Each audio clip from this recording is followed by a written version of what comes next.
Hello and welcome to Unparliamentary Language, a podcast that wants to flatten the curve.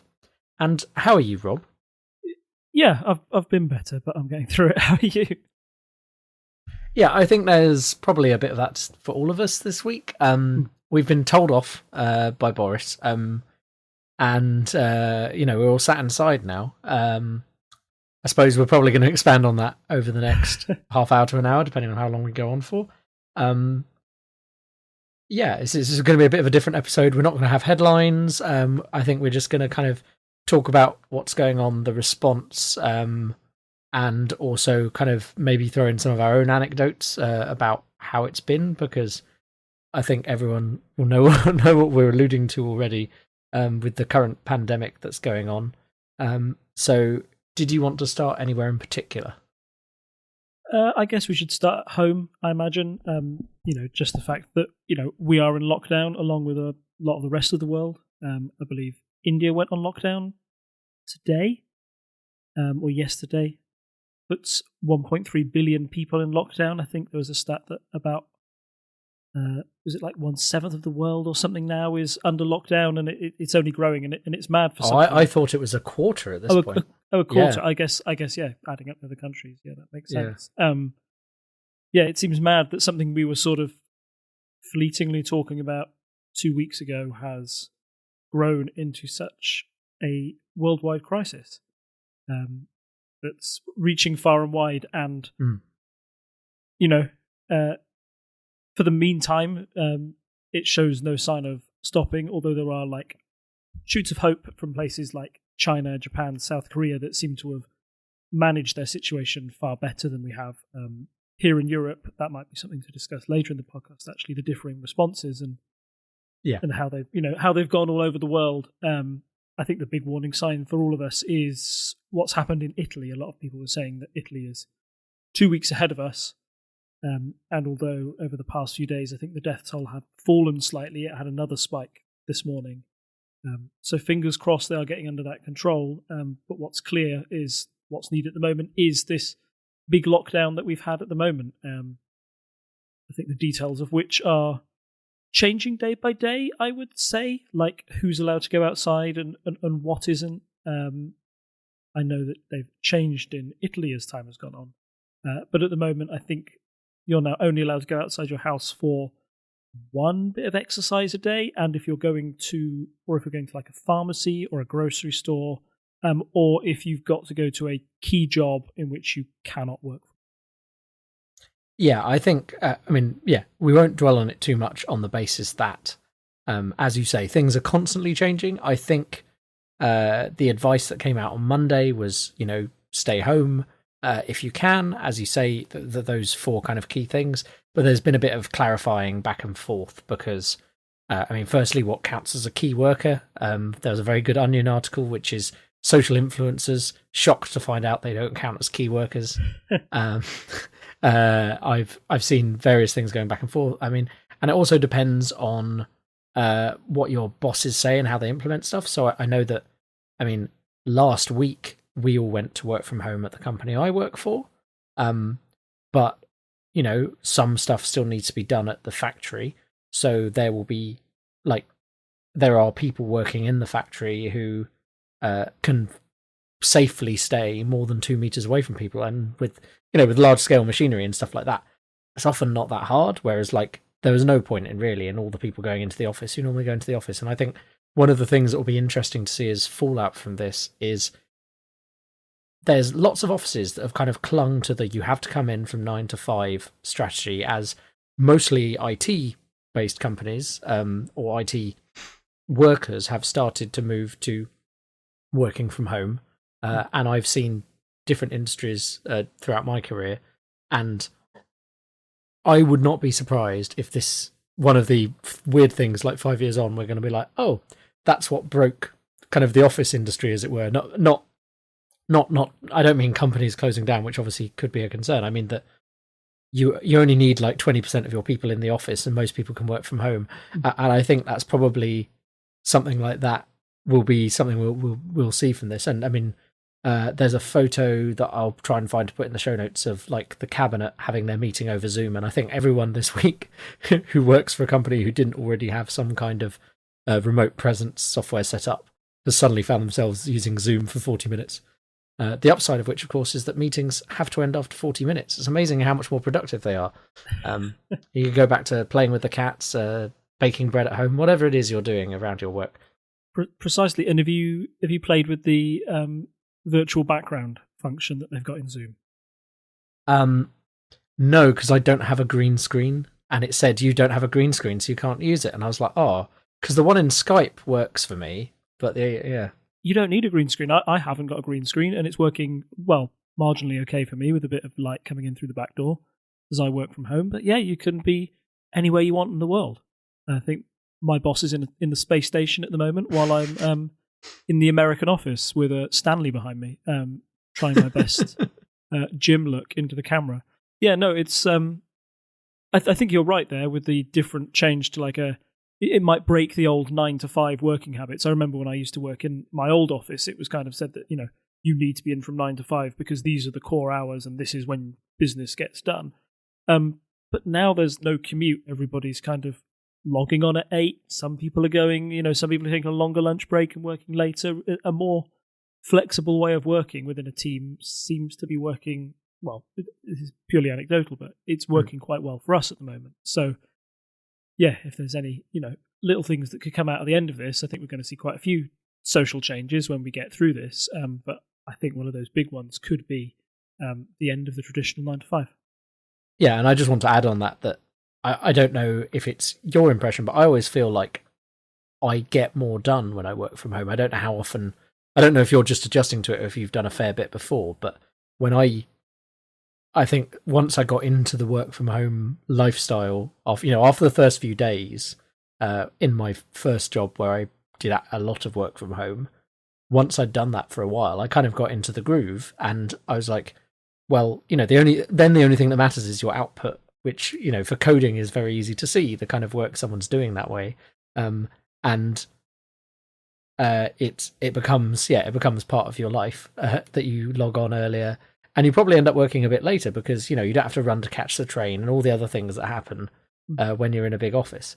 So I definitely think there's some upsides. Obviously, there's downsides as well. I mean, there's lots of advice going around at the moment of how to deal with being in lockdown, which is a bit different to just working from home. Like, I suppose we can touch on the police powers and everything, but this isn't a jolly holiday, everyone. You've still got to keep working if you're working from home, and it's also, suddenly you're stuck in a house with your housemates or your spouse or whoever, your children, and you have to come up with new systems of working.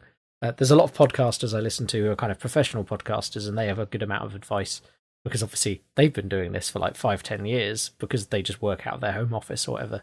There's a lot of you have to set rules and so on. But I think it'll be interesting to see if this causes a lot of people to adapt how they work going forwards. Yeah, there you go, some business jargon thrown in, going forwards. Yeah. I think it's at least a proof of concept, isn't it? Like, some people would be worried about the work from home scenario, and I know that when I've personally worked from home for like a day or two, it like you say, it felt like a bit like a jolly holiday, or I was slacking off, or, my productivity was, there or thereabouts, but I was working off a tiny laptop screen. Now I've got 2 screens to do my work, and I'm set up on a desk, and I've like got a little home office because I know I'm in it for the long haul. My productivity's gone, way up. So, little bits and bobs, pieces going on. So it's kind of an extended intro, I suppose, us talking about how it's affected us directly. I have uploaded a photo that I'll throw in the show notes of the socially distant queue into Waitrose from lunchtime today. And people were pretty generally quite good. The interesting thing is I find that, like, with the social distancing thing, that people are very good when they're told to stand in a queue and stuff like that. But, like, we got in there was plenty of food because there's only a certain amount of people allowed in at a time and everyone's trying to limit when they go out to buy stuff. I mean, this was our first shop for, like, 5 days at this point. The thing that's weird is, like, you go somewhere, like, you're fine, and most people are doing a good job of getting out of the way and being aware of their space and what they're taking up. There's, like, it only takes 1 or 2 people who aren't really paying attention, and suddenly you're like, oh, there's a lot of people very close together here, and it's this kind of weird kind of social feeling that you didn't have before. And I think that's where it really shows up. Like driving around, like driving from your house to the shop doesn't seem too strange at the moment. It's not like the streets are completely empty because people are still having to go to essential jobs. Yeah, when you kind of get into that position where you're like, oh, there's something weird here because we know we're all supposed to keep a bit of space. It's a bit interesting. But yeah, shall we kind of go through the response that we've had as a country? Because I mean, we can touch on other countries as examples, I suppose, to compare to. But it's like if you'd said 2 weeks ago we would be on lockdown now, if we'd said it in the last episode, I don't think anyone would have believed us. No, but it has been. I feel like it's been a slow trickle, and I know that there's been a pressure on Boris Johnson where it almost felt, for me at least, like a relief when the call finally came on, when was it? Was it Monday night that we finally got the call that said that we would be going into a full lockdown? There were calls before that for more social distancing and those people in vulnerable groups to sort of shield themselves as well. And that came about like a week earlier, but there were still reports, like in the news, of crowded marketplaces. Even at the weekend, even after people had been called to socially distance themselves, there was a rush of people to national parks, and like Snowdonia was busier than it had ever been, and it was hard to even walk up it by social distancing because so many people had decided to get out of the city and go to the countryside. The countryside was all full up.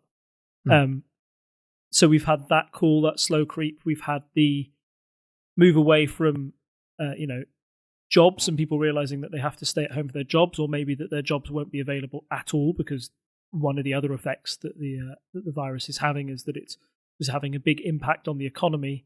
The new chancellor was suddenly had to be put to the test and brought in a massive package of spending measures to help get people through this period of time.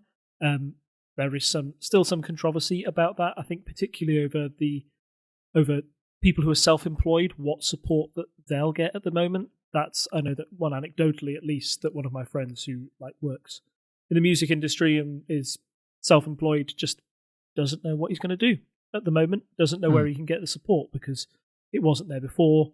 And now I think it's down to like £94 a week, whereas in other professions the government would agree to pay 80%, I believe, of your salary if you were forced into self-isolation with the virus. So yeah, there's been a slow trickle, a slow creep until finally, I think, I don't know what it was that, the straw that broke the camel's back on this one. There does seem to have been a change in the government's thinking from a certain report that came out that had a look at, what would happen if we did different effects, if we only closed schools, or if we only, or if we went into full lockdown, and the potential that would have of, making sure we reduced the strain on the NHS of people that may have to go to hospital. The effect of doing nothing seemed just out of the question, and any hope that Britain would develop a herd immunity and that would help everybody get back seemed to be blown out of the water. So as soon as those numbers came through, I believe that the government changed tack pretty quickly, and that's how we've ended up in the situation that we're in, essentially. Yeah, I think so. I mean, I don't think we're going to spend too much on the science here, but I think the herd immunity strategy was a bold one, in that it was a very risky strategy. And I don't know how much you know about herd immunity for, say, measles, where we're all vaccinated as children, or we should be. But now I think it's something like the measles. As I'm sure you're aware, that at some point there was some controversy about the MMR vaccine. It's all unfounded scientifically, but it means there's now an anti-vax movement, and that has led to reductions in kind of in the herd immunity down to about 96%, I think it is, as opposed to near 100%. And the thing is, it only takes that few percentage to drop down for you suddenly to have outbreaks of things like measles. And so, bearing in mind at the moment, people think that, say, 80% of COVID-19 cases are asymptomatic, i.e. you might not know you have anything worse than a cold. And then it's that kind of 20% of more severe cases, which can lead to hospitalisation, or at least having a very rough few days at home where you're self-isolating. that means, to get up to 98% of people having a natural immunity does require a lot of people who are vulnerable taking the hit on that. And I don't think that was 100% thought through when it was first proposed, if I'm honest. And then, then the upshot of that is that suddenly there was this kind of change. But I think what Boris has tried to do is it's been piecemeal. So it's like one rule comes in, start broadcasting every day, and each day we were adjusting to a new change, which allows you to adjust over a week or two to quite an extreme case from what you were in. I don't think if he'd said lockdown day one, people would have. I think there'd been more people in the street causing a fuss. Yeah, and the police would have had to use more powers to limit and curtail people. But also, there's this kind of idea that, try and be sensible. And it does feel a bit like being told off, It's like, well, we told you can go outside, but you've all gone up Snowdon and infected each other, so you're grounded. You're staying inside now. And I think that I feel like there's a bit of it's a political look he's going for, which is like, I've tried to be as lenient as possible, and not force you into this, but here's where we are because you have not listened to the advice. Yeah, precisely. And I think that I was reading online, I don't know if this is the case, this is, Boris Johnson is a prime minister who's always liked to be liked.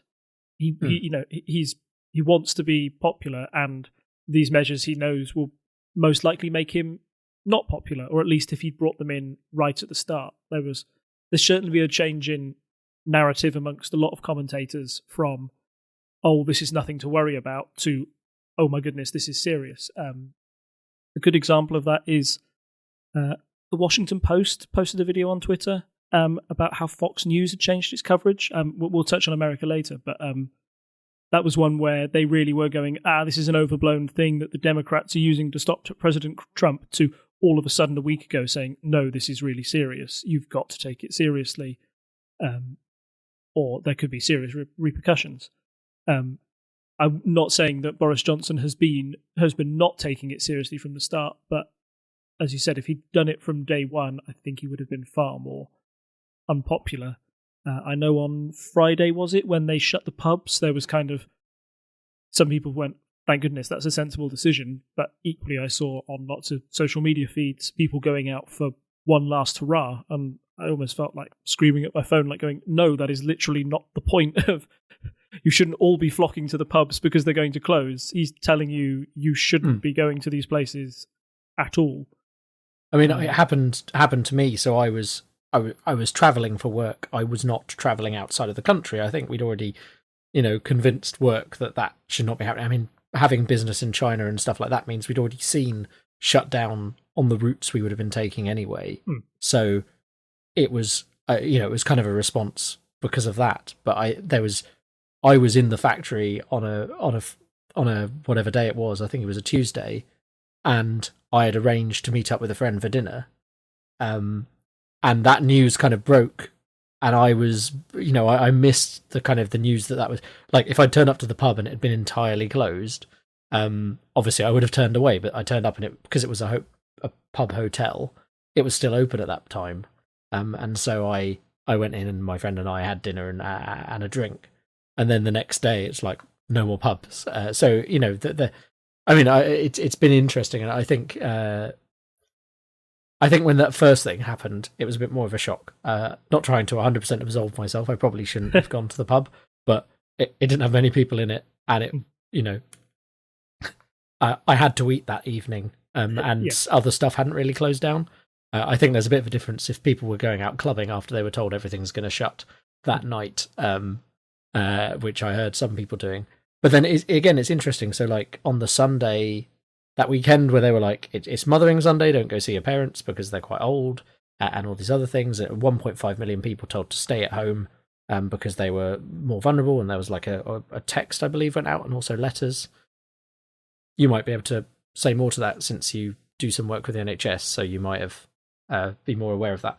But So that was happening, but there was still the kind of you should go out. Like, I can't remember his exact wording, but it was along the lines of you should go out and enjoy the fresh air and stuff like this.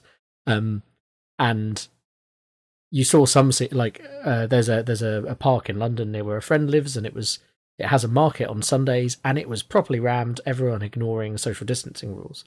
On the flip side, further out where we are, we went to Richmond Park. We had a nice long walk.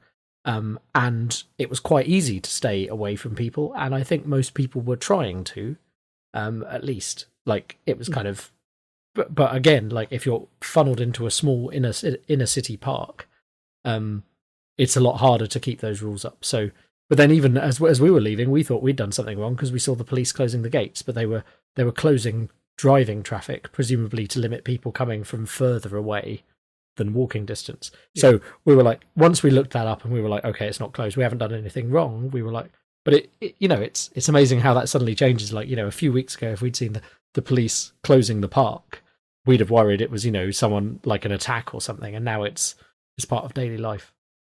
Yeah. And that's it, isn't it? It's adjusting to the new daily life. I know I've been working from home for a week now, and basically haven't really gone out at all over the weekend. Only other I went to work Monday, Tuesday last week, and that was it. That was me in there. And it's just adjusting to a new routine, trying to make like you said, there's lots of different living situations. I'm lucky that I still live in a town. There's people around, but at least I'm in the countryside and I have access to a garden. So God's cruel joke is that the weather's suddenly turned and become marvelous, hasn't it? Just as right before this, it was horrible. It never stopped raining. Now it's super sunny. So at least I get a bit of time out in the garden and try and spend my lunchtimes out in the sun if I can. But yeah, it's a big adjustment, and one that we might be living with for a while. Nobody can really say how long it's going to go on for, this thing. I think that's one thing that's clear. China is saying that it's returning to normal, but that is a new normal. I was just reading an article on the BBC that said there were, places in the northern districts where if you travel by public transport, you scan in like a QR code, and your temperature is taken. So if it's later revealed that you had the virus, your movements can be tracked essentially, and can be said like if you have a risk of the virus or not. In a lot of countries, particularly in South Asia, such as China, South Korea, and Japan, their big success with limiting the impact of the virus has been tracking, testing, and then isolating those that are vulnerable. And that might be something that's a question over the government's strategy, particularly their access to tests. I know the government has said that they are accessing far more tests and home swabbing kits that might be coming around soon. Once again, this is a podcast that's going out later, so check the regular news for what's actually happening out there. But it does appear that this mantra of just keep testing and know if you have the virus and know what to do does help to keep a lot more people safe. And it's kind of what the lockdown is about. We have to go into a lockdown if we haven't tested everybody in the country, or if we can't test that many people, because you have to sort of assume the worst to make sure that you can plan for the future. There's a lot of anecdotal stuff going in here. You have to check the CDC, the WHO, and the NHS websites for actual information. There's scientific papers out there you can read as well. I'll definitely throw that Imperial study into the show notes, and maybe a few others. But I mean, I know people who've said to me, "Oh, well, in the middle of February, I felt really awful and rough," and like in retrospect, they're like, maybe I had some mild symptoms, and it's very. I mean, and if those people haven't been tested, you don't know then if they had it at all, and that's what's really difficult with this, especially with the slow. So the slow progression. So it's 5 to 11 days, I think, is the general span from meeting someone with the virus and contracting it. During which time, you could be even on some of my longest work trips would be at most 2 weeks abroad. So I could have, you could have met someone abroad, you then come back and you wouldn't know before you'd left a country, and that's why it's so easy to spread it, because it's not like with other things where it's generally more obvious when you get it. You can basically be walking around shedding it, which is a term for basically the virus being spread, and not know that you're infected at that point. So that's why it's been so problematic. Again, check against anything a better source, but I believe there's another podcast I'll reference that has some interviews with experts that was very good. I listened to earlier in the week. But I believe it's actual, the actual death rate from this is lower, but the problem is obviously it's infecting so many more people. So like when we were very worried about SARS, which I think would have been when we were both at school, I remember people being very worried about that, like adults, but it kind of only filtered through to me as a kid just about, and I was like, oh, well, I'm sure it's fine. And I think also that's the problem here, that these kind of things, we've heard about them in the past, and then they have just been fine. So I think that's probably part of the reason the reaction was a bit slow from the average person, because it didn't feel like our problem for quite a long time. It felt like someone else's problem, which often is the way with how news articles are kind of reported. I mean, over here at least, we haven't had, well, let's focus on Donald Trump for a second, calling it the Chinese virus and other things that are just wrong and atrocious. But yeah, that kind of spread of information has been, I think people have been a bit slow on the uptake that it was a real problem here. And then suddenly it's when you're like, no, look at Italy. We could be that in 14 days. And, we're kind of tracking, we're basically 14 days behind on infection rate. I think our death rate isn't as bad, if I'm correct. But again, please double check the numbers. I'm not an expert on this at all.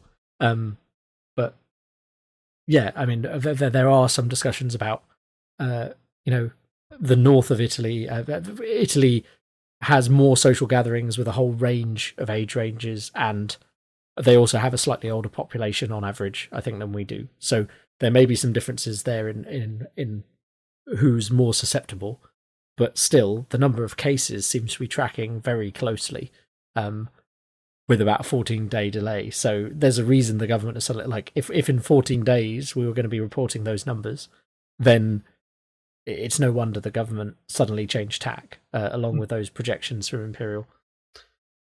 I've kind of got a bit lost here with going around a bit in circles. Let's touch on Trump then, as you mentioned him. And I mentioned last week that it was a unique problem that Trump wasn't really able to deal with, and I was curious about how he would use his usual counterpunching skills to come out against it. One thing that he has done is called it, as you said, the Chinese virus, and kind of turn that into another culture war point where some people are arguing it's fine to call it the Chinese virus, they started it, and putting a lot of blame on China, while other people are trying to say, no, it's just a virus, it could have started anywhere. Do you still blame Spain for the Spanish flu, etc., etc.? And that's one of those points that just seems, I mean, at the moment it's quite like exhausting to think that would even be a point you would bring up, but Trump seems determined to do so, and you see it in some countries that there is a war of words around the virus that plays out the old political conflict. So I believe in Iran and in China, the rumor is that this virus was released by America within those countries. That's what's caused it, so they can pin the blame on their traditional enemy, or bogeyman, which is America in those countries, and then America is just doing the same by blaming China, essentially. It's an odd way to deal with this, and, guess what? The virus don't care. What you call it, it's still going to do its business. But yeah, that's at least one way in which Trump has tried to counterpunch his way out of this. Trump's messaging, I think, has been quite irresponsible. I know that he said that he would, the country would be back open for business by Easter, which by a lot of people's predictions seems quite ambitious and I mean, given the Vatican has just cancelled Easter. Yes. Good point. He's going to struggle to keep up with that one. Yeah, and Trump's also sort of touted cures or hopes for a cure. Talking about drugs from and sharing news stories that said, oh, we trialed this drug and it worked fantastically.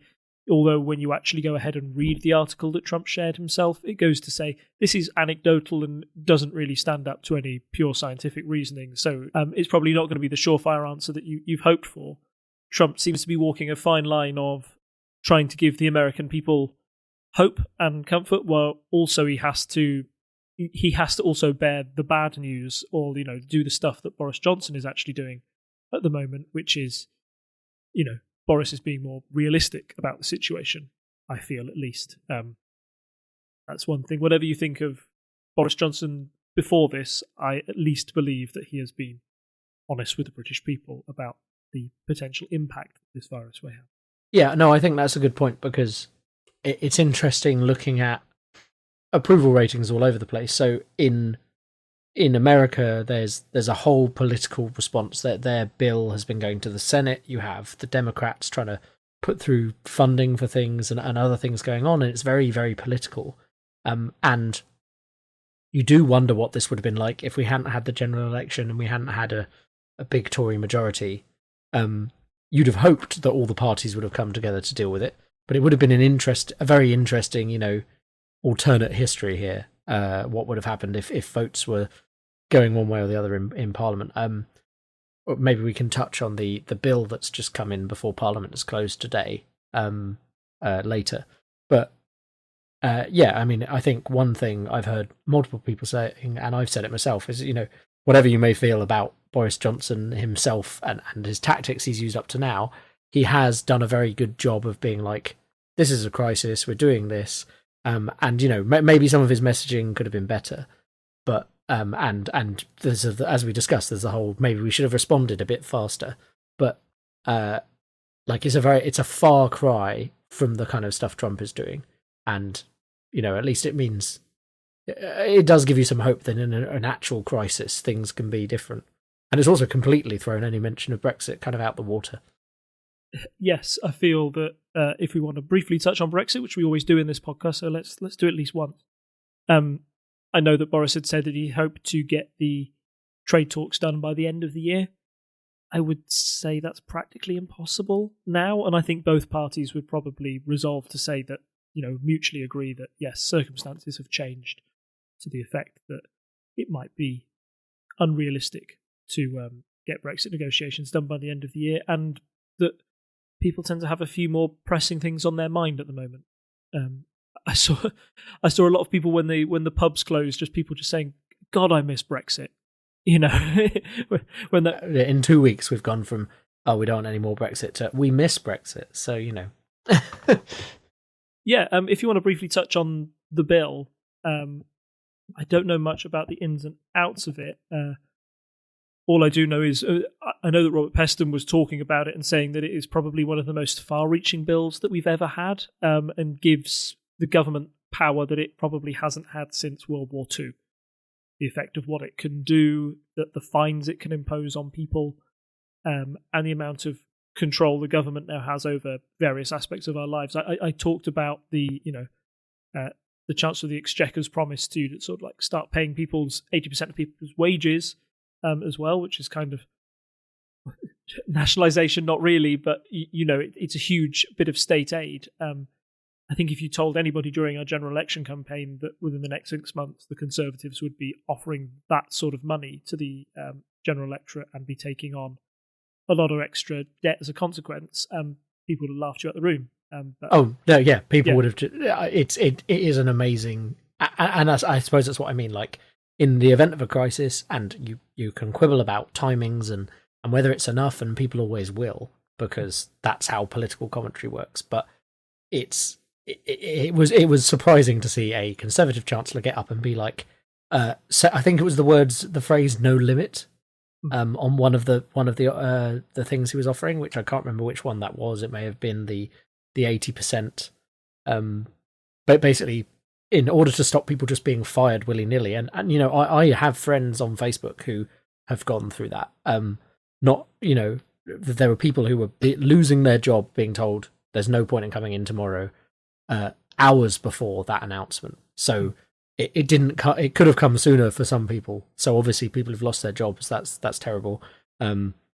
there's a lot going on there. I mean, I think Weatherspoons is the one that's been making news recently because the boss of Weatherspoons said, "Why don't you go work for Tesco?" and basically has not told 40,000 employees how they're getting paid, because obviously no one's going to the pub, because they're closed. But then there's all this money. It's a whole thing where it's like measures coming in at certain times, companies making decisions and having to backtrack. It's very interesting seeing everything kind of flying around and how it's affecting things. But yeah, if you told me that even 2 weeks ago, I'd have been like, no way. And it's something we're going to have to be dealing with, not just as a country, but the whole world is going to be paying off this for years to come, because it's a crisis. I mean, that's how, you look back at any crisis in human history and it has a bill attached, and it affects the economy for time to come, but that's not the important thing. The important thing is focusing on saving lives and all of that. Yeah, precisely. Yes, glad we agree on that point. Yeah, sorry. So then we have the coronavirus legislation. As we mentioned, it's been going through. It's a 329-page emergency bill. It's amazing how much legislation has gone through.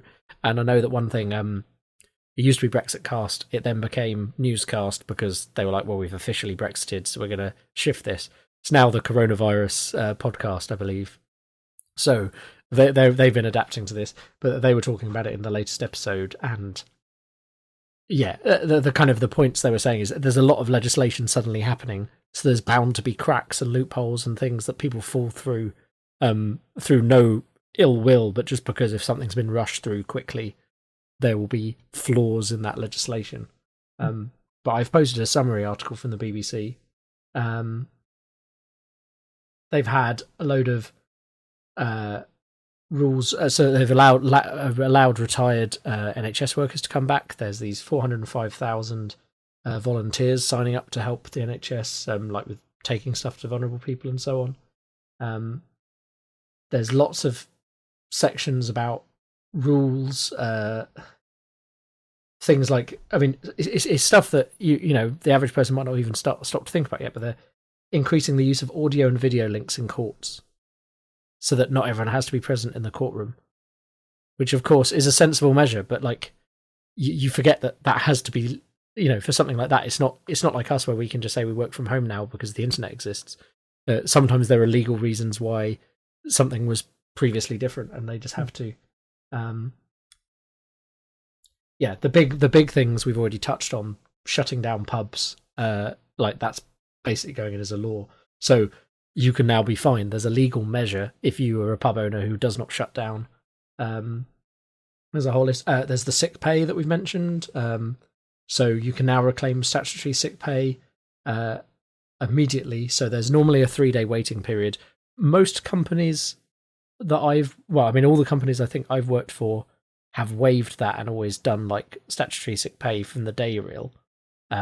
Or in fact, if they're good companies, have offered me my normal salary for sick days. But yeah, I think there's a lot of people, especially people who may be on kind of worse contracts, because a lot of people who work in an office may not necessarily know that that's how statutory sick pay works for people who are not in an office environment normally. So, there's definitely going to be people who are going to be affected about that. And I think, has that passed at this point? I know today was supposed to be the last day. I think it must have done. Must have passed. I know it was the last day. So yeah, just check. They were talking about it. Also, just a quick side note, is also Jeremy Corbyn's last PMQs today. Oh. How is the Labour leadership contest going, given all this? I believe people are still voting on it. Yeah, I think they are. I think to take a quick sidebar here, I think I think Keir Starmer is going to win it. I think that's the perceived wisdom. But I believe events have overtaken it somewhat. And what could have been a bit bigger in the eye of the media has certainly taken a back step. And I assume there won't be a big Labour conference to welcome in the leader. And I assume that they must be having to change their voting methods to either online or by post, because I imagine nobody were doing it in person at the Labour conference. So, yeah, that's as much as I know for now.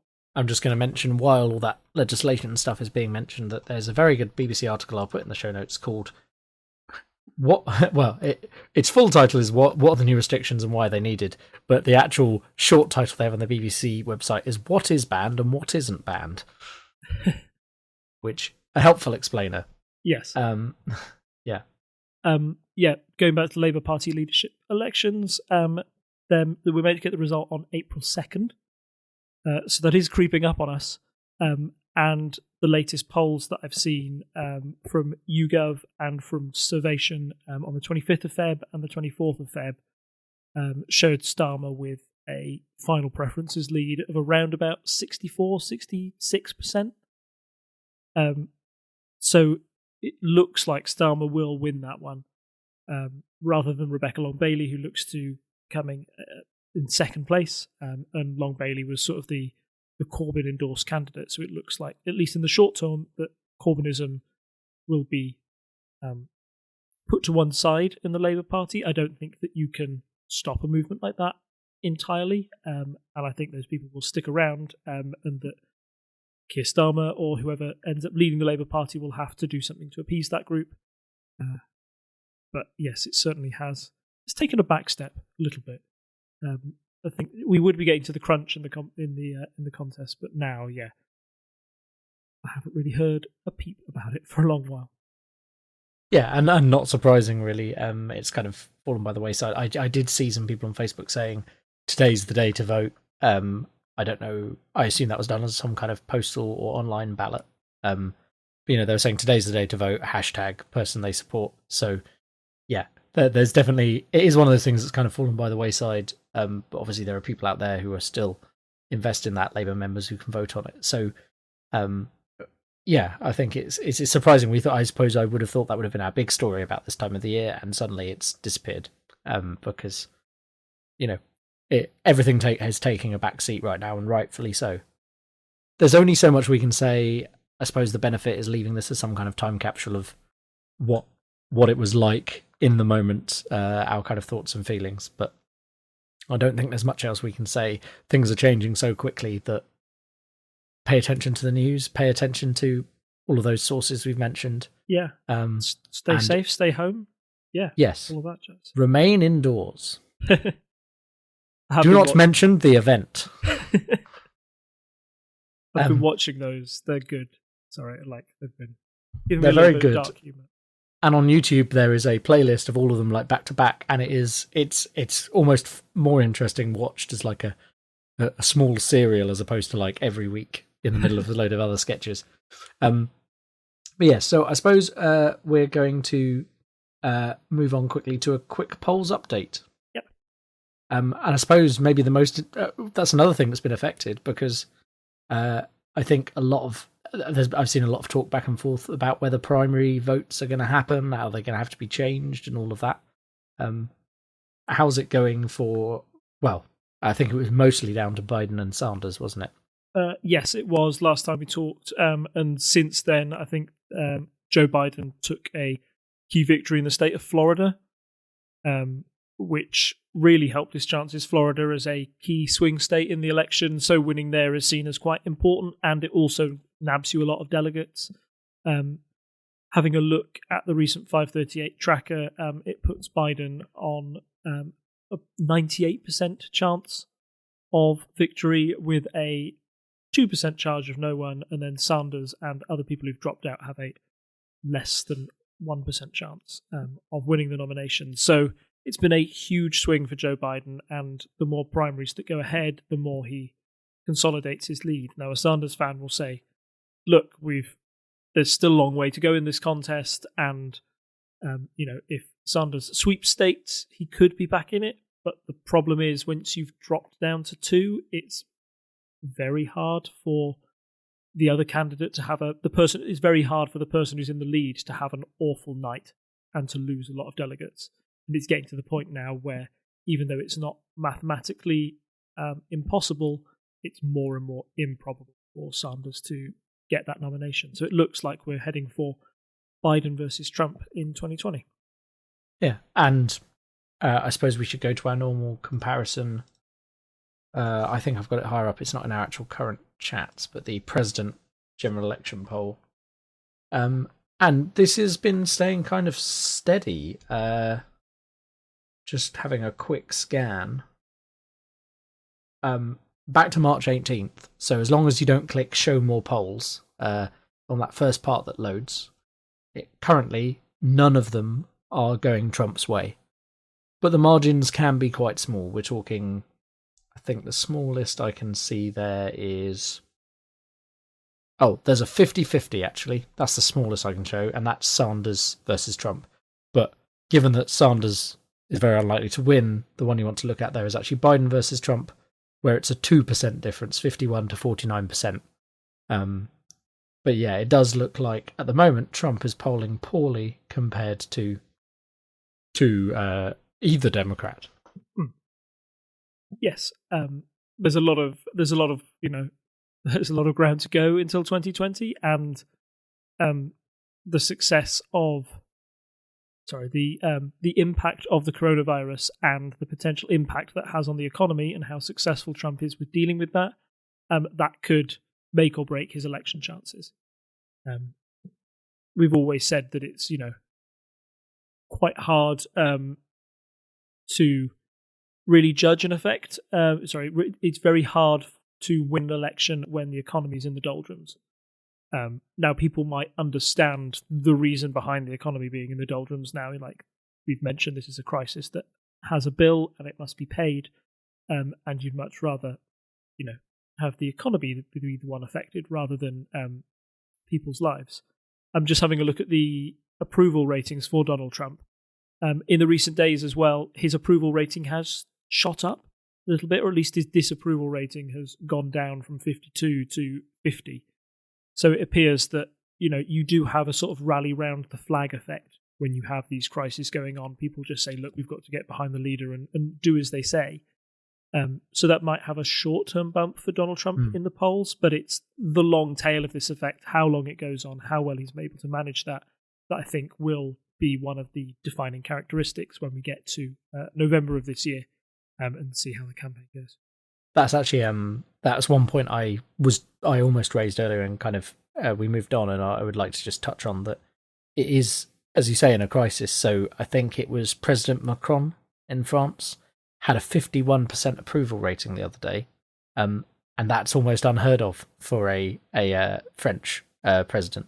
So the French like to dislike whoever's currently their leader, it seems, and they generally have quite low approval ratings. And you go back to like a year to all the Gilets jaunes protests and all of that, and you wouldn't expect him to be in a strong position. But obviously his reaction to the pandemic has boosted his numbers. And I suppose the question is, what is the tail of that effect? Because in the moment, like we were saying, we've gone from complaining about Boris all the time to saying, well, maybe there's some things we can criticise, but overall, at least he's had a response, etc. And that kind of, it's that changing of the framing of the conversation changes how people think when they vote. But people will likely have forgotten that in, next general election, 5 years' time. It's probably going to be the effects of an economic slump following this crisis that will probably be on people's minds. So it's interesting, it's a temporary boost, but you basically have to have your election in the middle of it, which isn't going to play particularly well, I would imagine. Kind of a last thing, a bit more upbeat. Been ending on a downer far too often, and especially given the current circumstances. I've got a bit of a quiz for you, Rob, that I will post a screenshot of in the show notes if you want to play along at home. I know this has been doing the round on WhatsApp. People may have already seen this, but this is an emoji guessing game of different diseases. Ooh, okay. Yeah, I know, it's good, isn't it? Let me just find it to copy. There we go. So all the answers are illnesses. Okay, so question one has to be Black Death. Yep. Question 2, foot and mouth. Yep. Question 3 is TB. Yep. Pig, bird, swine flu. At number 4. Swine flu, I think. Yeah, I'm pretty certain. Yeah. Yellow fever. Yep. 6 is the one that I think people struggled with mostly because they just kind of were like, Pill spare. Pill bowler. Ebola? Yeah, I think that's the trickiest one because it's just a pill and people are like, oh, I suppose that's supposed to be E. Yeah. Yep. Chicken pea. Okay, well, I'll come back to 7. Well, so for reference, that's the water buffalo emoji. Oh, is that the one at the end? Yeah, it's because of the dark mode on Discord. Yeah, it doesn't. So, with that information, can you guess what that one is? Oh, it's chicken pea buffalo. That disease. It's chicken pea buffalo. Yes. There we go. There's the show title. Cock parking buffalo. What is it? I suppose it's another name for an animal that looks like buffalo that you're needing. Bison. The cock parking bison. I'll come back to that one. Number 8 is coronavirus, I assume, because it's been a virus. Thai noodle ID red. This is the quality content everyone's here for. What is that one? And the other one is about. Well, this is where my knowledge of diseases. Oh, rubella. Rubella is number 10. Yeah, that one's quite good. Yeah. You're very close. So you've got. What were the 2 you haven't got? There's one that you've kind of intentionally not got. Number 7 and number 9. Yeah. I mean, I think number 7, you've essentially joked that you can't get it, but I'm sure you've got it, really. No, I really haven't. Tell me. I really haven't. Well, so it's chicken pox. Oh, damn. No. Poopy. The other one, I suppose, if you know what that flag is for number 9, you can get it. It is Thailand, isn't it? Yes. Yeah. Thailand, noodle, ID red. Thai. I mean, I do know the answers, so this helps. Typhoid. Yes. Typhoid fever. Typhoid fever. Okay. I'm upset I didn't get chicken pox. I should have. You kind of. I thought you were intentionally joking around the idea that it was chicken pea. Generally didn't have a clue.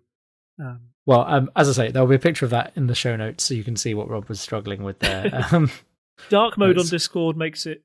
That bonus one I haven't got either. Speech. That your clue here. Oh, wait a second. I've got it. Is it SARS? Yes. Your clue here is that the peach emoji is used for another purpose, yes. And I've got another one from you on your phone. It goes eggplant water emoji, and I'm very confused. So yeah, I hope that was a bit of levity to add to the end for people to enjoy. Thank you for joining me, as always, Rob.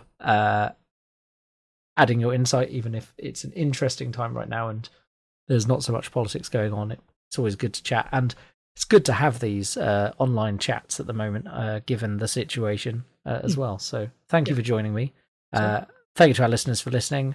As always, you can find us in all of the usual places we link. You might want to head over to our website to parliamentary.observer/unparliamentary/313 to find the show notes for this episode.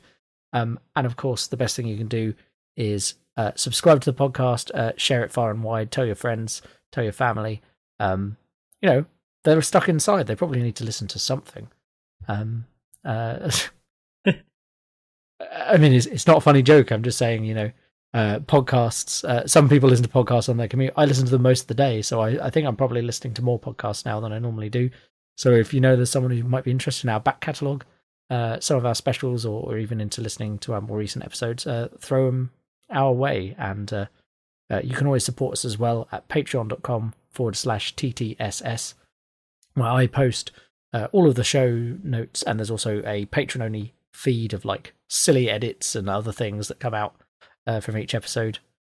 So yeah, throw us a few dollars and you can throw us a few arbitrary currency units of your choice and you can hear all of those. And with that, there's nothing else to say, I feel, than it's good night from me. It's a good night from him. Bye. Bye. Bye. Bye. Bye. Bye. Hi, have you ever wondered what would happen if you took the schoolyard conversation of which one of my favourite fictional characters would win in a fight? Well, wonder no more. Join me, Chris, and my co-host Matt every other Sunday for Mish Mash Mayhem, and you can find out.